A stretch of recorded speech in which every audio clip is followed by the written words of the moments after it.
نحمده ونصلي على رسوله الكريم اما بعد بسم الله الرحمن الرحيم اللهم صل على محمد وعلى آل محمد وبارك وسلم رب اشرح لي صدري ويسر لي امري واحلل عقدة من لساني يفقهوا قولي واجعل لي وزيرا من اهلي آمین یا رب العالمین۔ عزیز طلباء و طالبات، محترم حضرات و خواتین و معزز اساتذہ کرام، السلام علیکم ورحمۃ اللہ وبرکاتہ۔ اللہ تعالیٰ سے دعا ہے کہ آپ جہاں کہیں بھی ہو خیر و عافیت کے ساتھ ہوں۔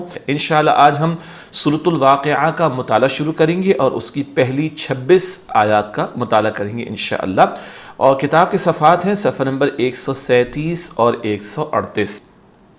بات کو آگے بڑھاتے ہیں اور مقاصد مطالعہ ہمیشہ کی طرح پہلے آپ کے سامنے رکھتے ہیں۔ چند باتیں جو آج ہم سمجھیں گے، ان میں سے پہلا نقطہ، قیامت کے وقت کے مناظر کا ذکر کیسے کیا گیا ہے۔ بہت ساری آیات ہیں قرآن میں جن میں، بلکہ بہت ساری صورتیں جن میں کچھ آیات میں قیامت کے مناظر کا ذکر ہے، وہ یہاں سورۃ الواقعہ میں بھی ہمارے سامنے آئے گا بیان۔ دوسرا نقطہ ہے سبقت کرنے والے کون ہیں اور ان کا کیا حسین انجام ہوگا۔ یہ مقرب بندے جو جنت میں اعلیٰ درجات پائیں گے، سبقت لے جانے والے، اور ان کا حسین انجام اس کو بھی سمجھیں گے انشاءاللہ۔ نمبر 3، جنت کی شراب کی کیا صفات بیان کی گئی ہیں۔ پاکیزہ ہوگی، یہ تو سب کو پتہ ہے، صفات کا بیان بھی آئے گا۔ اور نمبر 4، دنیا کی شراب میں کیا نقصانات ہیں، جو کہ حرام ہے دنیا میں، اس کے نقصانات کیا ہے، اس کو بھی ہم جانیں گے انشاءاللہ۔ یہ سورۃ الواقعہ کے تعلق سے آج جو ہم مطالعہ کر رہے ہیں اس کی کچھ تمہیدی گفتگو تھی، یعنی مقاصد مطالعہ آج کی کلاس کے اعتبار سے۔ اب نئی سورت کا آغاز کریں تو ربط سورت کی طرف چلتے۔ سورۃ الرحمن کا مطالعہ مکمل کیا تھا، آپ کو یقیناً یاد ہے، اور اب سورۃ الواقعہ کا آغاز ان دونوں سورتوں کا باہمی ربط سمجھتے ہیں۔ گزشتہ سورۃ الرحمن کے آغاز میں قرآن حکیم کا ذکر تھا، سورۃ الواقعہ کے آخر میں قرآن حکیم اور اس کے آداب و احترام کا تذکرہ ہے۔ یکسانیت ہے نا، وہاں شروع میں قرآن کا ذکر تھا، یہاں آخر میں قرآن کا ذکر ہے سورہ واقعہ میں۔ سورۃ الرحمن میں اول نافرمانوں، پھر عام اہل جنت، اور اس کے بعد خاص اہل جنت کا ذکر تھا۔ سورۃ الواقعہ میں پہلے مقربین، خاص اہل جنت، پھر دائیں ہاتھ والوں، عام اہل جنت، اور پھر بائیں ہاتھ والوں، اہل جہنم کا بیان ہے۔ تو جس طرح سورۃ الرحمن میں ہمارے سامنے اہل جہنم کا ذکر بھی تھا اور اہل جنت کا ذکر بھی تھا، وہی انداز سورۃ الواقعہ میں یہاں پہ مقربین کا اور عام اہل جنت کا ذکر بھی آئے گا اور اہل جہنم کا بیان بھی۔ تو یہ دونوں صورتوں میں مضامین بالکل یکساں ہمیں دکھائی دے رہے ہیں۔ سورۃ الرحمن میں بار بار جنات اور انسانوں سے نعمتوں کے جھٹلانے کے بارے میں سوال تھا۔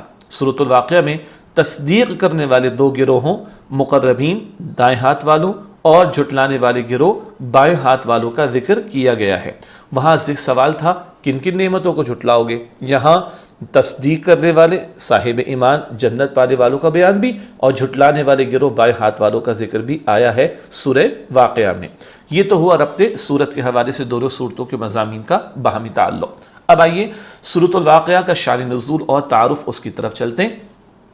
یہ سورت نبی کریم صلی اللہ علیہ وآلہ وسلم کی مکی زندگی کے درمیانی دور میں حضرت عمر فاروق رضی اللہ تعالیٰ عنہ کے اسلام لانے سے پہلے نازل ہو چکی تھی۔ حضرت عمر فاروق رضی اللہ تعالیٰ عنہ کے اسلام لانے کا واقعہ سن 6 نبوی کا ہے۔ 6 نبوی آغاز وحی کو 6واں سال ہے۔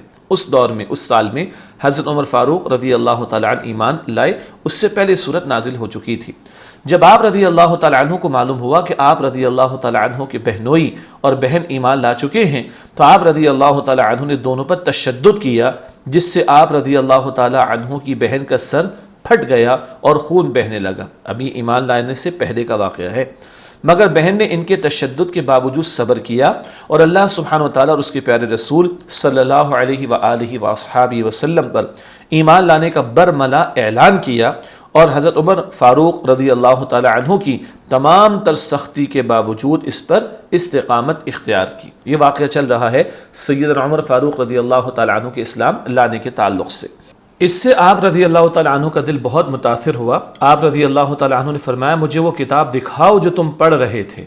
آپ رضی اللہ تعالیٰ عنہ کی بہن فرمانے لگیں اے عمر تم مشرک ہو، اور مشرک ناپاک ہوتا ہے، وَإِنَّهُ لَا يَمُسُّهَا إِلَّا الطَّاهِرُ، اور بے شک اس صحیفے کو صرف پاک شخص ہی ہاتھ لگا سکتا ہے۔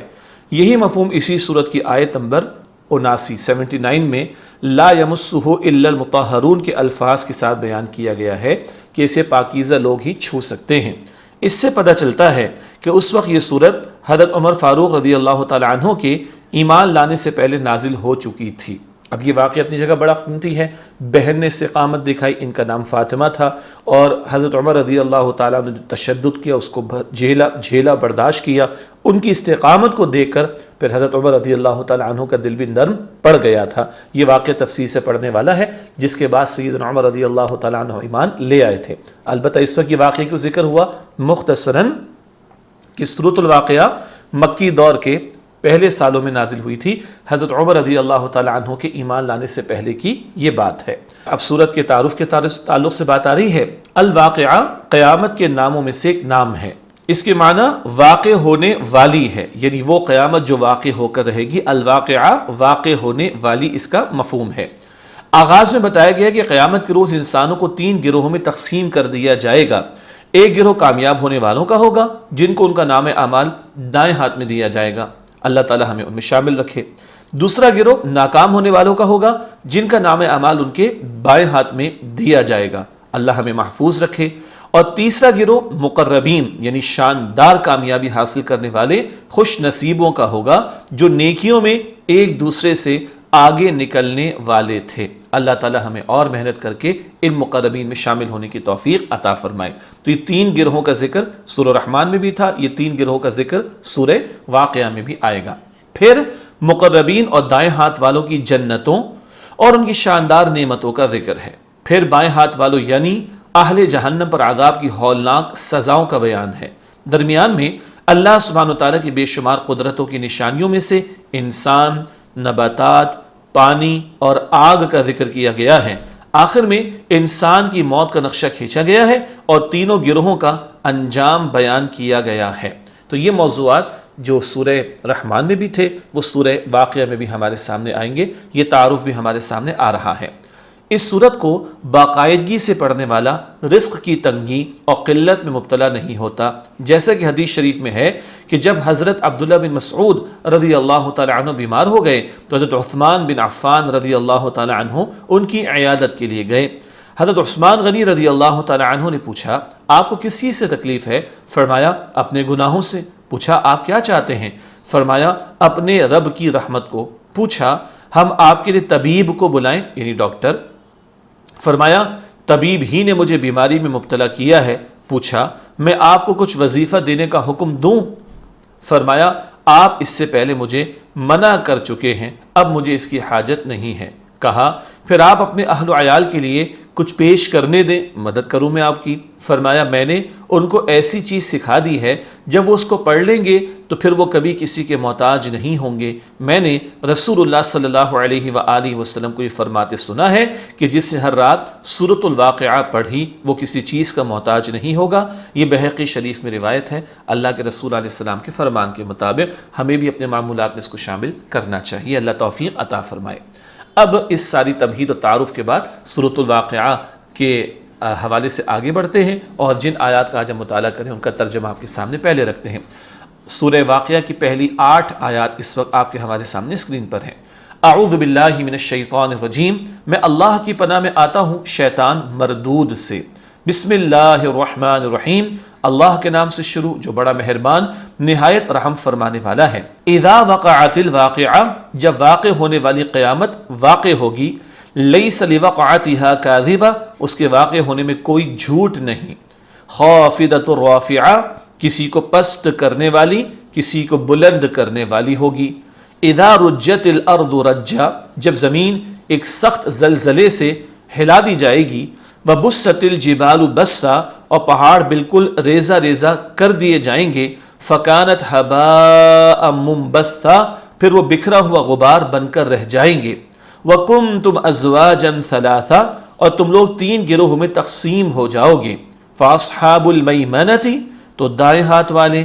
ما اصحاب المیمنہ، تو کیا خوب ہیں دائیں ہاتھ والے.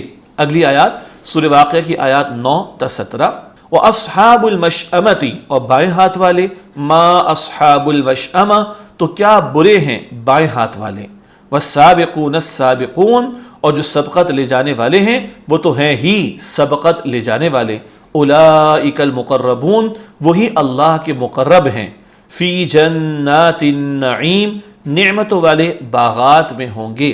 ثُلَّةٌ مِّنَ الْأَوَّلِينَ، بہت بڑی جماعت پہلے لوگوں میں سے ہوگی، وَقَلِيلٌ مِّنَ الْآخِرِينَ اور تھوڑے بعد کے لوگوں میں سے، عَلَى سُرُرٍ مَوْضُونَ یہ لوگ سونے کی تاروں سے بنے ہوئے اونچے تختوں پر، متکئین علیہا متقابلین تکیہ لگائے ہوئے آمنے سامنے بیٹھے ہوں گے، یطوف علیہم ولدان ان کے آس پاس ایسے خدمتگار لڑکے گھومتے ہوں گے، مخلدون جو ہمیشہ لڑکے ہی رہیں گے۔ اگلی آیات سورہ واقعہ کی آیات 18 تا 26، بِأَكْوَابٍ وَأَبَارِيقَ گلاس اور جگ، وَكَأْسٍ مِّن مَّعِينٍ اور بہتی شراب کے بھرے ہوئے پیالے لے کر، لا يصدعون عنها اس سے نہ تو سر بے درد ہوگا، ولا ينزفون اور نہ ان کے ہوش اڑیں گے، وفاکہۃ اور پھل لے کر،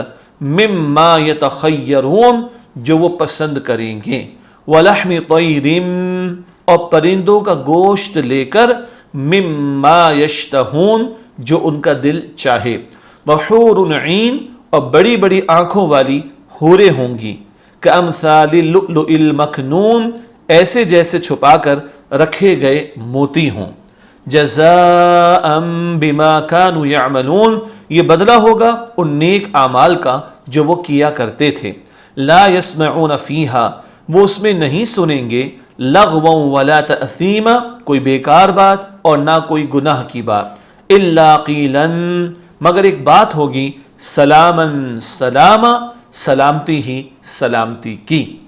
یہ الحمدللہ سورہ واقعہ کی 26 آیات کا ترجمہ مکمل ہوا اور جنت کی نعمتوں کا ذکر بھی آ رہا ہے، ترجمے سے ہمیں پتہ چلا۔ اب چلتے ہیں آیات کی تشریح کی طرف۔ سب سے پہلے سورہ واقعہ کی پہلی آیت، اذا وقعت الواقعہ جب واقع ہونے والی قیامت واقع ہوگی۔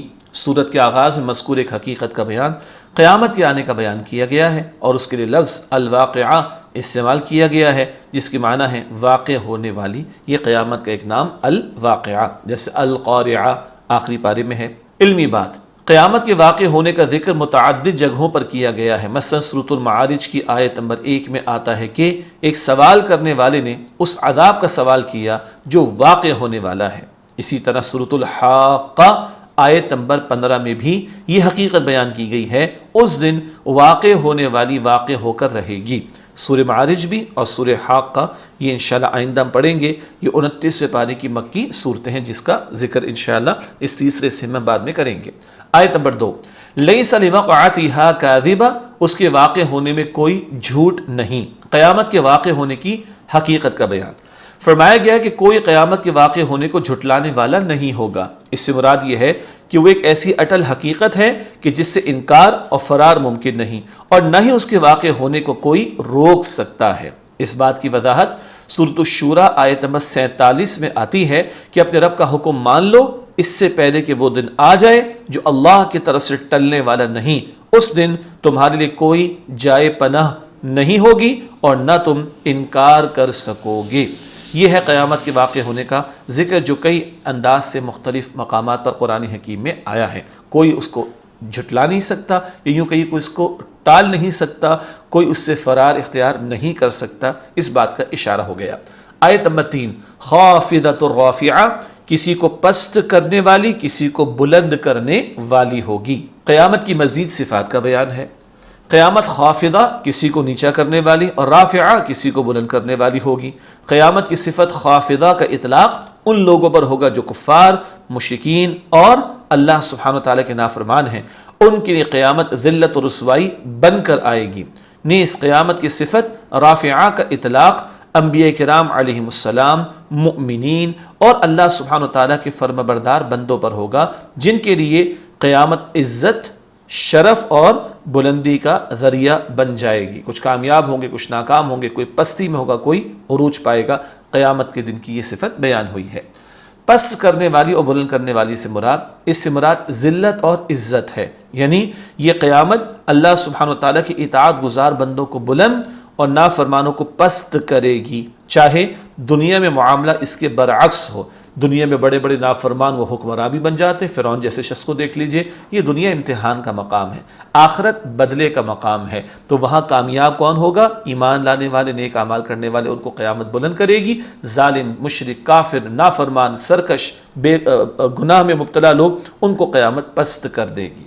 آیت نمبر 4، اذا رجت الارض رجا، جب زمین ایک سخت زلزلے سے ہلا دی جائے گی۔ قیامت کے واقع ہونے کی کیفیت کا بیان، زمین ایک زلزلے کے ساتھ ہلا دی جائے گی، اس بات کا ذکر سورۃ الزلزال میں آتا ہے آیت نمبر 1 میں، جب زمین اپنے زلزلے سے پوری شدت سے ہلا دی جائے گی۔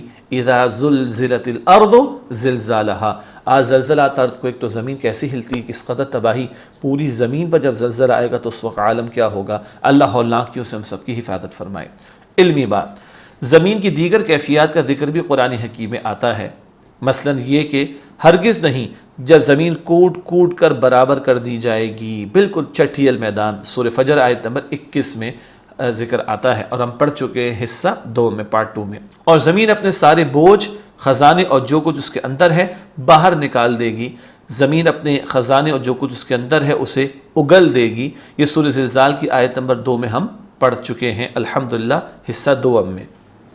اور آپ زمین کو صاف میدان دیکھیں گے، یہ سورہ کہف کی آیت نمبر 47 میں ذکر آتا ہے۔ یہ مختلف کیفیات زمین کی بیان کی گئی ہیں کہ قیامت دن کیا معاملہ زمین کے ساتھ ہوگا، کئی آیات قرآن حکیم میں ہمارے سامنے آتی ہیں۔ آیت نمبر 5، وَبُسَّتِ الْجِبَالُ بَسًّا، اور پہاڑ بالکل ریزہ ریزہ کر دیے جائیں گے۔ قیامت کے دن پہاڑوں کی کیفیت، پہاڑ بالکل ریزہ ریزہ کر دیے جائیں گے۔ یہ باتیں کئی مقامات پر قرآن حکیم میں آتی، سورہ نبا میں بھی ہم پڑھ چکے ہیں اور دیگر مقامات پر بھی ذکر آتا ہے۔ آیت نمبر 6، فَكَانَتْ هَبَاءً مُنبَثًّا، پھر وہ بکھرا ہوا غبار بن کر رہ جائیں گے۔ یہ آیت نمبر 6 ہے۔ قیامت کے دن پہاڑوں کی مزید کیفیت، قیامت کے واقع ہونے پر پہاڑ بکھرے ہوئے غبار کی مانند اڑ رہے ہوں گے۔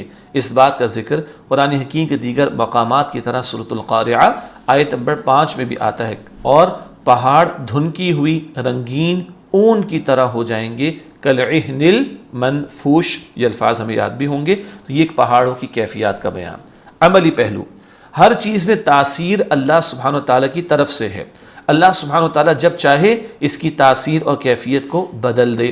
ہمیں اس حقیقت کو سامنے رکھتے ہوئے یہ فکر کرنی چاہیے کہ جب اللہ سبحانہ و تعالیٰ پہاڑ جیسی سخت اور مضبوط چیز کو غبار میں تبدیل کر کے ہوا میں اڑا سکتا ہے، تو ہم انسانوں کو دوبارہ پیدا کرنا اور قیامت کا قائم فرمانا اس کے لیے کون سا مشکل کام ہوگا۔ یہ سب اللہ کی قدرتوں کا بیان کیوں؟ تاکہ یقین ہمیں رہے کہ وہ اللہ جو یہ سب کچھ کرنے پر قادر، وہ ہمیں مرنے کے بعد دوبارہ زندگی دینے پر بھی قادر ہے۔ آیت نمبر 7، وَكُنْتُمْ أَزْوَاجًا ثَلَاثًا، اور تم لوگ 3 گروہوں میں تقسیم ہو جاؤ گے۔ یہ قیامت کے دن کا بیان ہو رہا ہے اور 3 گروہوں کا ذکر آیا چاہتا ہے۔ قیامت کے دن انسانوں کی تقسیم کا بیان، انسان 3 گروہوں میں تقسیم ہو جائیں گے۔ نمبر 1 دائیں ہاتھ والے، نمبر 2 بائیں ہاتھ والے، نمبر 3 سبقت لے جانے والے۔ آگے ان 3 گروہ کی تفصیلات آئیں گی انشاءاللہ۔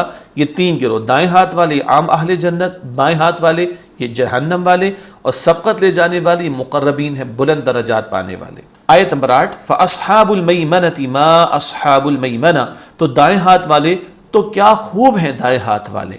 دائیں ہاتھ والوں سے مراد، دائیں ہاتھ والوں سے مراد نیکوکار لوگ ہیں جو آخرت میں کامیاب ہوں گے، اور انہیں ان کا اعمال نامہ دائیں ہاتھ میں دیا جائے گا۔ قیامت کے دن دائیں ہاتھ والے بہت خوب ہوں گے، یعنی سکھ، چین اور خوشی میں ہوں گے۔ اللہ تعالی ہم سب کو انہی میں شامل رکھے، جنت الفردوس عطا فرمائے۔ علمی بات، دائیں ہاتھ والوں کا ذکر قرآن حکیم کے دیگر مقامات کی طرح سورۃ الحاقہ آیات 19 تا 21 میں بھی آتا ہے کہ تو جس کا اعمال نامہ اس کے داہنے ہاتھ میں دیا جائے گا، وہ دوسروں سے کہے گا کہ لیجئے میرا اعمال نامہ پڑھیے، مجھے یقین تھا کہ مجھ کو میرا حساب کتاب ضرور ملے گا، بس وہ شخص پسندیدہ زندگی میں ہوگا۔ تو یہ سورۃ الحاقہ بعد میں ہم پڑھیں گے تیسرے حصے میں، وہاں بھی دائیں ہاتھ والوں کا ذکر آیا۔ سورۃ الانشقاق کی آیات 7 تا 9 میں بیان کیا گیا ہے کہ پھر جس کا اعمال نامہ اس کے دائیں ہاتھ میں دیا گیا تو اسے آسانی کے ساتھ حساب لیا جائے گا اور خوش خوش اپنے اہل و عیال میں لوٹے گا۔ اللہ تعالیٰ ایسا ہی معاملہ ہمارے ساتھ فرمائے، اللہ تعالیٰ ہم سب کے حساب کو آسان فرمائے۔ اور سورہ انشقاق ہم حصہ 2 میں پارٹ 2 میں الحمدللہ پڑھ چکے ہیں۔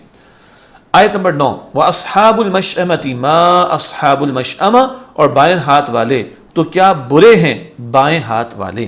بائیں ہاتھ والوں سے مراد بدکار لوگ ہیں جو آخرت میں ناکام ہوں گے اور انہیں ان کا اعمال نامہ بائیں ہاتھ میں دیا جائے گا۔ قیامت کے دن بائیں ہاتھ والے بہت برے حال میں ہوں گے، یعنی ذلت، رسوائی اور غم میں ہوں گے۔ اللہ تعالیٰ اس برے انجام سے ہم سب کی حفاظت فرمائے۔ علمی بات، بائیں ہاتھ والوں کا ذکر قرآن حکیم کے دیگر مقامات کی طرح سورۃ الحاقہ کی آیات 25 سے 27 میں بھی آتا ہے کہ اور جس کا اعمال نامہ اس کے بائیں ہاتھ میں دیا جائے گا وہ کہے گا اے کاش مجھ کو میرا اعمال نامہ نہ دیا جاتا اور مجھے معلوم نہ ہوتا کہ میرا حساب کیا ہے۔ اے کاش موت ہمیشہ ہمیشہ کے لیے میرا کام تمام کر چکی ہوتی۔ یہ تو ہے سورہ حاقہ کی آیات جو ہم پڑھیں گے بعد میں۔ سورہ انشقاق آیات 10 تا 12 میں بیان کیا گیا، پھر جس کا اعمال نامہ اس کی پیٹھ پیچھے سے دیا گیا تو وہ موت کو پکارے گا اور بھڑکتی ہوئی جہنم میں جھلسے گا۔ اللہم اجرنا من النار، اے اللہ ہم سب کو آگ کے عذاب سے محفوظ فرما۔ اور یہ سورہ انشقاق ہم پڑھ چکے ہیں حصہ دوم پارٹ 2 میں۔ آیت نمبر 10، والسابقون السابقون، اور جو سبقت لے جانے والے ہیں وہ تو ہیں ہی سبقت لے جانے والے۔ یہ آیت نمبر 10 کا ترجمہ ہوا، یہ تیسرے گروہ کا ذکر آ رہا ہے۔ سبقت لے جانے والوں سے مراد ہر دور میں ایمان قبول کرنے اور نیک اعمال کرنے میں دوسروں پر سبقت لے جانے والے۔ بہت اہم نکتہ ہے، سبقت لے جانے والے کون؟ مقربین، بلند درجات والے۔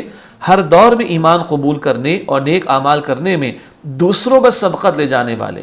قیامت کے دن سبقت لے جانے والوں کی یہ کیفیت ہوگی کہ وہ اللہ سبحانہ و تعالیٰ کے اجر و انعامات کے حصول میں بھی دوسروں سے سبقت لے جائیں گے۔ سبحان اللہ، جو آج دنیا میں سبقت کر رہے ہیں ایمان میں، خیر میں، نیکی میں، کل وہ اجر و ثواب میں بھی دوسروں سے آگے ہوں گے، سبقت لے جائیں گے۔ اللہ ان سبقت لے جانے والوں میں ہمیں شامل فرمائے۔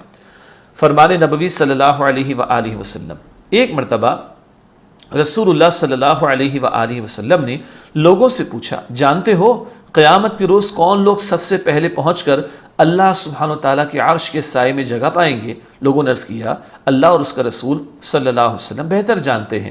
آپ صلی اللہ علیہ وآلہ وسلم نے فرمایا، وہ جن کا حال یہ تھا کہ جب ان کے آگے حق پیش کیا گیا انہوں نے قبول کر لیا، جب ان سے حق مانگا گیا انہوں نے ادا کر دیا، اور دوسروں کے معاملے میں ان کا فیصلہ وہی کچھ تھا جو خود اپنی ذات کے معاملے میں تھا۔ سبحان اللہ، ایمان لانے میں اول، اور جب تقاضا ہو کہ اللہ کے احکام پر عمل کرو فوراً عمل کرتے تھے، اور بندوں کے معاملات میں وہی سوچتے تھے جو اپنے لیے سوچتے تھے، وہی پسند کرتے تھے جو اپنے لیے پسند کرتے تھے۔ یہ ہوں گے اول کون؟ جو اول پہنچ کر اللہ کے عرش کے سائے میں جگہ پائیں گے قیامت کے دن۔ یہ مسند احمد کی روایت ہے۔ اللہ انہی سابقون میں، مسابقت کرنے والے، سبقت کرنے والوں میں، آگے بڑھ جانے والوں میں ہمیں شامل فرمائے۔ آیت نمبر 11، اولئک المقربون، وہی اللہ کے مقرب ہیں۔ اب یہ تیسرا گروہ ہے نا، مقرب، ان کا ذکر ہو رہا ہے، انہی کا ذکر آگے چلے گا، پھر بعد میں دائیں ہاتھ والوں کا، پھر بائیں ہاتھ والوں کا بیان بعد میں آئے گا انشاءاللہ۔ سبقت لے جانے والوں کی شان، وہ اللہ سبحانہ وتعالیٰ کے مقرب ہوں گے، یعنی وہ اللہ سبحانہ وتعالیٰ سے قریب ہوں گے، یعنی دوسرے لوگوں کے مقابلے میں اعلیٰ مقام و مرتبے پر ہوں گے۔ قیامت کے دن جو اللہ سبحانہ وتعالیٰ سے جتنا قریب ہوگا اتنا اعلیٰ مقام و مرتبے کا حامل ہوگا۔ اللہ تعالیٰ ہم سب کو اپنا قرب عطا فرمائے، اپنا دیدار عطا فرمائے اور مقربین میں شامل فرمائے۔ اللہم انا نسألک جنت الفردوس، اے اللہ ہم تجھ سے جنت الفردوس کا سوال کرتے ہیں۔ اللہ سبحانہ وتعالیٰ کے قرب کے حصول کا طریقہ، اب سوال ہے کہ اللہ کا قرب چاہیے تو کیسے حاصل کرے؟ آئیے جواب لیتے ہیں۔ تقوی اختیار کرنا، یعنی گناہوں سے بچنا، اور اللہ سبحانہ وتعالیٰ اور اس کے رسول صلی اللہ علیہ وسلم کی اطاعت اور دین کی اشاعت کے لیے جد و جہد کرنا، جیسا کہ سورۃ المائدہ آیت نمبر 35 میں ارشاد ہے، اے ایمان والو اللہ سے ڈرتے رہو اور اس تک پہنچنے اور اس کے قرب کا وسیلہ تلاش کرتے رہو اور اس کے راستے میں جہاد کرو تاکہ تم کامیاب ہو جاؤ۔ اللہ کا قرب کیسے ملے گا؟ گناہوں کو چھوڑو، اللہ کا تقوی اختیار کرو، جہاد کرو اللہ کے دین کو پھیلانے کے لیے، اللہ کے دین کی سربلندی کے لیے، تو اللہ کا قرب ملے گا۔ اللہ ہم سب کو تقوی اور جہاد فی سبیل اللہ کی توفیق عطا فرمائے۔ آیت نمبر 12، فی جنات النعیم، نعمتوں والے باغات میں ہوں گے۔ قیامت کے دن سبقت لے جانے والوں کا مقام وہ جنت النعیم میں ہوں گے، یعنی نعمتوں بھری جنت میں ہوں گے۔ اللہ ہم سب کو جنت الفردوس عطا فرمائے۔ آیت نمبر 13، ثلۃ من الاولین، بہت بڑی جماعت پہلے لوگوں میں سے ہوگی۔ آیت میں مذکور سبقت لے جانے والوں کی تعداد کا بیان. سبقت لے جانے والوں کی بڑی تعداد اولین یعنی پہلے لوگوں میں سے ہوگی. نیز اولین کے بارے میں مفسرین کرام کے 3 اقوال ہیں. بہت توجہ فرمائیے گا. اولین میں 3 اقوال ہیں. نمبر 1 حضرت آدم علیہ السلام سے لے کر نبی کریم صلی اللہ علیہ وسلم سے قبل کے زمانے تک ان میں سے ایک بڑی تعداد ہوگی، کیونکہ حضور کی امت آخری امت ہے صلی اللہ علیہ وسلم. نمبر 2 آپ صلی اللہ علیہ وسلم کے دور میں سبقت کرنے والے صحابہ کرام رضی اللہ عنہم، تابعین اور تبع تابعین رحمۃ اللہ علیہم اجمعین. حضور کا دور، پھر تابعین ان کے بعد، پھر ان کے بعد تبع تابعین، صحابہ، تابعین اور تبع تابعین، یہ مراد ہیں. یعنی اولین یہ ہیں، ان میں سے زیادہ بڑی تعداد ہوگی سبقت دے جانے والوں کی. نمبر 3 ہم سب کے لیے اس میں خوشخبری ہے، ہر دور میں ایمان قبول کرنے اور نیک اعمال اختیار کرنے میں دوسروں پر سبقت لے جانے والے، ہر دور میں جو ہے فتنے ہوں گے، مغلوبیت کا معاملہ ہوگا. ایسے دور میں جو اول آگے بڑھ کر دین قبول کرے اور دین کے تقاضوں پر عمل کرنے میں آگے بڑھے، سبقت لے جائے، وہ ہے جو اولین قرار پائیں گے. تو جو مقربین ہیں ان میں ایک بڑی تعداد اولین کی ہوگی، اور اولین کے بارے میں 3 اقوال اور آراء مفسرین کے ہمارے سامنے آ گئی. آیت نمبر 14 وَقَلِيلٌ مِّنَ الْآخِرِينَ، اور تھوڑے بعد کے لوگوں میں سے. آیت میں مذکور سبقت لے جانے والوں کی تعداد کا مزید بیان. سبقت لے جانے والوں کی تھوڑی تعداد آخرین یعنی بعد کے لوگوں میں سے ہوگی. آخرین کے بارے میں مفسرین کرام کے 3 اقوال ہیں. یہاں بھی 3 اقوال ہیں. نمبر 1 نبی کریم صلی اللہ علیہ وآلہ وسلم سے لے کر قیامت تک ایمان لانے والے، یہ ایک مراد آخرین یہ ہیں، ان میں سے بھی ہوں گے مقرب. نمبر 2 صحابہ کرام رضی اللہ عنہم اجمعین، تابعین اور تبع تابعین رحمۃ اللہ علیہم کے بعد ایمان لانے والے. ان 3 ادوار کے بعد ایمان لانے والے یہ آخرین، ان میں سے بھی کچھ ہوں گے جو مقربین میں شامل ہوں گے. نمبر 3 ہر دور میں سابقون کے بعد ایمان قبول کرنے اور نیک اعمال اختیار کرنے والے. تو سابقون میں وہ بھی شامل ہوں گے کہ جو سابقون کے بعد ایمان لانے والے اور نیک اعمال اختیار کرنے والے ہوں گے، ان میں سے بھی تھوڑے مقربین میں شامل ہوں گے. تو اب ایک تسلی ہو گئی. ہم اور آپ بھی چاہیں تو ایمان اور اس کے تقاضوں پر عمل کرنے میں اور محنت کریں تو اللہ تعالیٰ سے امید رکھیں اور دعا بھی کریں کہ وہ ہمیں مقربین میں شامل فرما دیں. آیت نمبر 15 اب یہ جو مقربین ہیں ان کی جنت کی نعمتوں کا ذکر ہو رہا ہے. اعلیٰ سرور موضونہ، یہ لوگ سونے کی تاروں سے بنے ہوئے اونچے تختوں پر. آگے جملہ اگلی آیت میں مکمل ہوگا. سبقت لے جانے والوں کی جنتوں کا ذکر، سبقت لے جانے والوں کی جنتوں کا ذکر آیات 15 تا 26 میں کیا گیا ہے. اب جو آیات ہم سمجھ رہے ہیں، آیت میں مذکور جنت النعیم کی نعمت کا ذکر، آیت میں جنت النعیم کے تختوں کا بیان کیا گیا ہے جو سونے کی تاروں سے بنے ہوئے اونچے ہوں گے. سبحان اللہ، سونے کے تاروں سے بنے ہوئے تخت اور بلند مقام پر ہوں گے. ہر جنتی بادشاہ ہوگا. اور یہ مقربین کی جنت کا بیان، تو اس سونے کا عالم جو جنت میں ہوگا ہم نہیں سمجھ سکتے، ان تختوں کی کیفیت کو ہم سمجھ نہیں سکتے، مگر اللہ تعالیٰ نے شوق ہم سب کو دلایا ہے. آیت نمبر 16 متکئین علیہا متقابلین، تکیے لگائے ہوئے آمنے سامنے بیٹھے ہوں گے. جنت النعیم میں سبقت لے جانے والوں کی شان کا بیان، وہ تختوں پر تکیہ لگائے ہوئے آمنے سامنے بیٹھے ہوں گے. یعنی سبقت لے جانے والے نہایت آرام و اطمینان اور باہمی محبت اور دوستی کے ساتھ آپس میں ملاقاتیں کریں گے. آمنے سامنے ہوں گے یعنی ایسی محفل کہ کوئی کسی کی طرف پیٹھ نہیں کر رہا ہوگا، اطمینان سے ریلیکسڈ ماحول میں ہوں گے، کھا پی رہے ہوں گے، گپ شپ بھی چل رہی ہوگی. آگے اور بھی بیان آ رہا ہے. آیت نمبر 17 یطوف علیہم ولدان مخلدون، ان کے آس پاس ایسے خدمتگار لڑکے گھومتے ہوں گے جو ہمیشہ لڑکے ہی رہیں گے.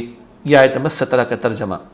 سبقت کرنے والوں کی خدمتگاروں کی کیفیت کا بیان، وہ اہل جنت کی خدمت کے لیے ہر وقت حاضر رہیں گے اور ہمیشہ رہنے والے لڑکے ہوں گے. یعنی جنت میں خدمتگار لڑکے بوڑھے نہ ہوں گے، نہ ان کے خد و خال اور قد و قامت میں کوئی تغیر ہوگا، بلکہ ایک ہی عمر اور ایک ہی حالت پر رہیں گے جیسے 9 عمر لڑکے ہوتے ہیں. تو خدمتگار لڑکے ہوں گے، ہمیشہ لڑکے رہیں گے، خوبصورت ہوں گے. وہ خوبصورت کتنے ہوں گے؟ اگلا جملہ سنیے.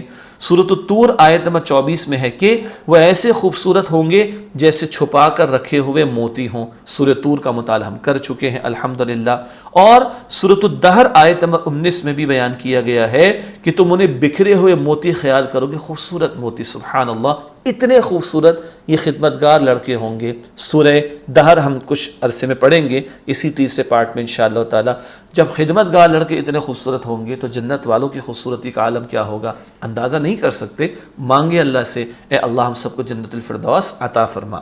آیت نمبر 18، بِأَكْوَابٍ وَأَبَارِيقَ وَكَأْسٍ مِّن مَّعِينٍ، گلاس اور جگ اور بہتی شراب کے بھرے ہوئے پیالے لے کر۔ خدمتگار لڑکے کیا کر رہے ہوں گے؟ خدمت کر رہے ہوں گے نا۔ کیا خدمت ہو رہی؟ آئیے پڑھتے ہیں آگے۔ اہل جنت کی تواضع کا بیان، ان کی خاطر مدارات ہوگی، ان کے ساتھ ویلکم کا معاملہ ہوگا اور ان کو کھلایا پلایا جائے گا۔ جی تواضع۔ خدمتگار لڑکے اہل جنت کو شراب کے بھرے ہوئے پیالے پیش کریں گے۔ نیز آیت میں گلاس، جگ اور پیالوں کا ذکر کیا گیا ہے جو انتہائی قیمتی اور خوبصورت ہوں گے۔ سبحان اللہ۔ اور وہ جنت کے پیالے اور جنت کے جگ، سبحان اللہ، کیا ان کا عالم ہوگا، خوبصورتی کا ہم تصور بھی نہیں کر سکتے۔ جنت کی شراب کی خوبی کا بیان، جنت کی شراب بہتی نہر کی صورت میں اللہ سبحانہ وتعالیٰ کے حکم سے پیدا ہوگی، نہ کہ دنیا کی شراب جو کہ انگوروں یا دوسری چیزوں کو سڑا کر بنائی جاتی ہے۔ دنیا میں شراب تو حرام ہے نا، اور وہ انگور وغیرہ دیگر چیزوں کو سڑا کر جو ہے تیار ہوتی ہے۔ استغفر اللہ۔ جنت کی شراب اول تو پاکیزہ، سبحان اللہ، اس کی ہوں گی نہریں، سبحان اللہ، اور بہتی نہر کی صورت میں اللہ عطا فرمائے گا، اور وہ اللہ کے خاص حکم سے پیدا ہوگی وہ شراب، سبحان اللہ۔ یہ جنت کی شراب کا ذکر۔ آیت نمبر 19، لا يصدعون عنها ولا ينزفون، اس سے نہ تو سر میں درد ہوگا اور نہ ان کے ہوش اڑیں گے۔ جنت کی شراب کی صفات، جنت کی شراب پینے سے نہ تو سر میں درد ہوگا اور نہ اہل جنت کے ہوش اڑیں گے۔ قرآن حکیم میں دیگر مقامات پر بھی اس شراب کی صفات کا بیان ہے۔ جنت کی شراب، ہاں، سورہ صافات آیات 45 تا 47 میں بیان کیا گیا ہے کہ ان پر جاری شراب کے جام کا دور چل رہا ہوگا، سفید رنگ کی، پینے والوں کے لیے لذیذ ہوگی، نہ ان کے جسم کو اس سے کوئی ضرر ہوگا اور نہ ان کی عقل اس سے خراب ہوگی۔ ضرر کہتے ہیں نقصان کو۔ تو جنت میں تو پاکیزہ ہی پاکیزہ ہوگی، نہ عقل معوف ہوگی، نہ کوئی اول فول بکواس کرے گا، نہ کوئی غلط بات زبان پر آئے گی، نہ کوئی تکلیف اور نقصان پہنچے گا۔ جنت تو سلامتی ہی سلامتی کا مقام ہے۔ اور سورہ صافات کا حوالہ دیا گیا۔ سورہ صافات ہم حصہ اول میں الحمدللہ پڑھ چکے ہیں۔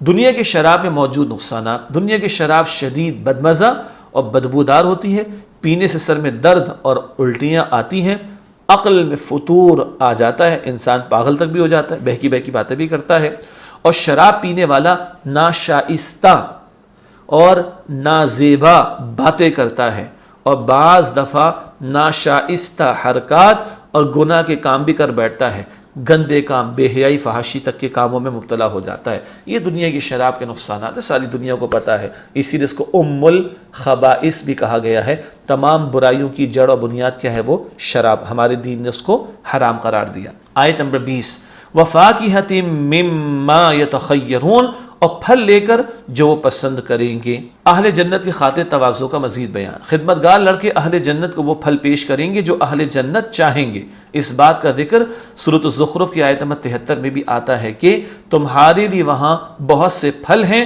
ان میں سے تم کھاؤ گے۔ اللہ اکبر۔ اور وہ خدمتگار لیے پھرتے ہوں گے، جتنا چاہیں گے، جب چاہیں گے ہم کھائیں گے۔ اللہ ہم سب کو جنت الفردوس میں یہ نعمتیں عطا فرمائے۔ سورۃ زخرف کا مطالعہ بھی ہم پہلے کر چکے ہیں الحمدللہ۔ آیت نمبر 21، وَلَحْمِ طَيْرٍ مِّمَّا يَشْتَهُونَ، اور پرندوں کا گوشت لے کر جو ان کا دل چاہے۔ اہل جنت کی مزید خاطر تواضع کا بیان۔ جی مزہ آ رہا ہے؟ لطف آ رہا ہے نہیں جی آپ کو؟ اللہ ہم سب کو شوق عطا فرمائے۔ خدمتگار لڑکے اہل جنت کو پرندوں کا گوشت پیش کریں گے جس کی اہل جنت خواہش کریں گے۔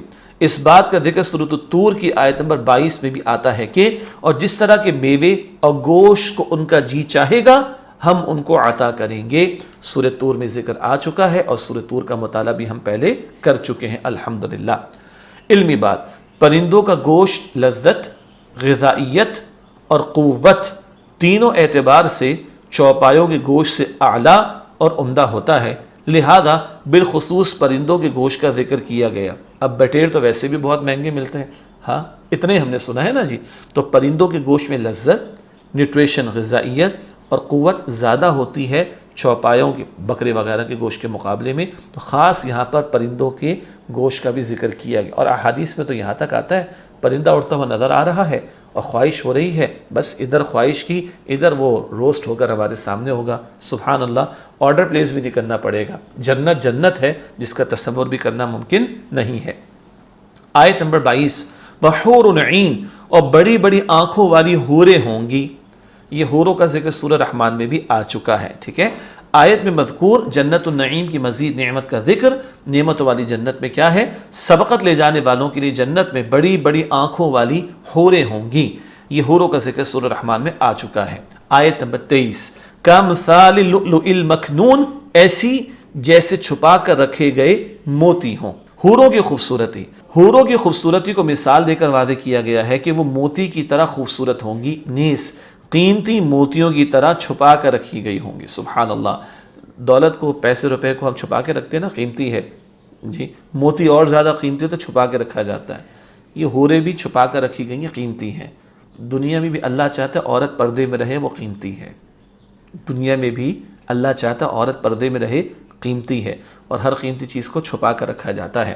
سورہ صافات آیت نمبر 49 میں بھی ان کی یہ صفت بیان کی گئی ہے کہ جیسے وہ چھپا کر رکھے ہوئے انڈے ہوں۔ سبحان اللہ، یہ سورہ صافات ہم پڑھ چکے ہیں۔ ہاں، شتر مرغ کا انڈا اس کو ریت میں رکھا جاتا ہے، اور اس کی بھی حکمتیں بیان کی گئی ہیں۔ تو وہ انڈے جب وہ ریت کے اندر ہوتے ہیں، پوشیدہ ہوتے ہیں، تو وہ ان کی کہنا چاہیے کہ پروٹیکشن رہتی ہے۔ موتی بھی سیپی کے اندر ہو، پروٹیکشن رہتی ہے۔ خاتون بھی پردے میں رہے تو حفاظت رہتی ہے، اور جنت کے اندر جو حوریں ہیں ان کو بھی اللہ نے حفاظت میں رکھا ہے، جیسے کہ موتیوں کو حفاظت میں رکھا جاتا ہے۔ سبحان اللہ۔ عملی پہلو ذکر کر چکا ہوں، قیمتی اور خوبصورت چیزوں کو چھپا کر رکھا جاتا ہے۔ انسان کی قدر و قیمت اور خوبصورتی اس کی پاکیزہ سیرت و کردار ہے، جس کی حفاظت شرم و حیا اور ستر و حجاب یعنی پردے کے احکامات سے ہوتی ہے۔ مردوں کے لیے بھی لباس کی تعلیم ہے، عورتوں کے لیے بھی پردے کی لباس کی تعلیم ہے۔ حیا کی حفاظت ہوگی، یہ اصل زیور ہے انسان کے لیے۔ حیا کی حفاظت ہوگی تو یہ ایمان کی حفاظت کا باعث بننے والی بات ہوگی۔ اہمیت کردار کی ہے جس کی طرف اشارہ ہو رہا ہے۔ آیت نمبر 24، جزاء بما كانوا يعملون، یہ بدلہ ہوگا ان نیک اعمال کا جو وہ کیا کرتے تھے۔ جنت النعیم اور اس کی نعمتیں سبقت لے جانے والوں کو ملنے کی وجہ کیوں عطا ہوں گی؟ اللہ فرما رہا ہے یہ بدلہ ہوگا ان نیک اعمال کا جو وہ کیا کرتے تھے۔ یہ اللہ کی شان کریمی، وہ فرمائے گا تمہارے اعمال کی وجہ سے میں نے تمہیں جنت عطا فرمائی۔ آیت نمبر 25، لا يسمعون فیہا لغوا ولا تأثیما، وہ اس میں نہیں سنیں گے کوئی بیکار بات اور نہ کوئی گناہ کی بات۔ یہ آیت نمبر 25 کا ترجمہ۔ سبقت لے جانے والوں کی جنت و نعیم کے ماحول کا بیان۔ وہاں وہ اہل جنت نہ کوئی بیکار بات اور نہ ہی کوئی گناہ کی بات سنیں گے۔ بیکار بات سے مراد ہے ایسی بات جس میں نہ ثواب ہو نہ گناہ، نہ کوئی فائدہ نہ ہی بظاہر کوئی نقصان، یعنی جنت میں وہ کوئی ایسی بات نہ سنیں گے جو اہل جنت کی طبیعت پر گراں گزرے۔ اور گناہ کی بات سے مراد ہے ایسی بات جو نافرمانی پر مبنی ہو، مثلا بےہودگی، جھوٹ، غیبت، چغلی، بہتان، گالی، مکر و فریب یعنی دھوکہ، ہیرا پھیری بے وقوف بنانے کی بات، اور طنز وغیرہ جیسی باتیں۔ ایسی کوئی نیگیٹیوٹی نہیں ہوگی، ایسی کوئی غلط باتیں جنت میں نہیں ہوں گی۔ اللہ اکبر، اتنا پاکیزہ ماحول وہاں کا ہوگا۔ آیت نمبر 26، الا قیلا سلاما سلاما، مگر ایک بات ہوگی، سلامتی ہی سلامتی کی۔ جنت النعیم میں سنی جانے والی باتوں کا بیان۔ پہلے تو دیکھا وہ غلط بات نہیں سنیں گے، اب تو کون سی باتیں سنیں گے اس کا ذکر۔ سبقت لے جانے والے جنت النعیم میں بیکار و گناہ کی باتوں کی بجائے سلامتی ہی سلامتی کی بات سنیں گے، جس میں خیر ہی خیر ہوگا، فائدہ ہی فائدہ ہوگا، کوئی بیکار گناہ کی، نافرمانی کی اور نقصان پہنچانے والی بات نہیں ہوگی۔ سلامتی والی بات سے مراد، اس کا ایک مطلب تو یہ کہ اہل جنت بھی ایک دوسرے کو سلام کہا کریں گے، جب ملاقات ہوگی تو سلام کہیں گے، ایک مراد تو یہ ہے۔ فرشتے بھی ان کے حق میں سلامتی کی دعا کریں گے، اور اللہ سبحانہ و تعالی کی طرف سے بھی ان پر سلامتی نازل ہوگی اور سلام بھیجا جائے گا۔ سورہ یاسین کے الفاظ سب کو یاد ہوں گے، سلام قولا من رب الرحیم، رب رحیم ان کو سلام کہے گا۔ جیسے کہ قرآن حکیم متعدد جگہوں پر سلام بھیجنے کا ذکر ہے، مثلا سورۃ الزمر کی آیت نمبر 73 ہے، سورہ یاسین کی آیت نمبر 58، سورہ احزاب کی آیت نمبر 44، سورہ قوف کی آیت نمبر 34، سورہ نحل کی آیت نمبر 32، سورہ رعد کی آیت نمبر 24، سورہ ابراہیم کی آیت نمبر 23 وغیرہ۔ اللہ اکبر، اتنے سارے مقامات پر جنت میں سلام کیے جانے کا تذکرہ ہوا۔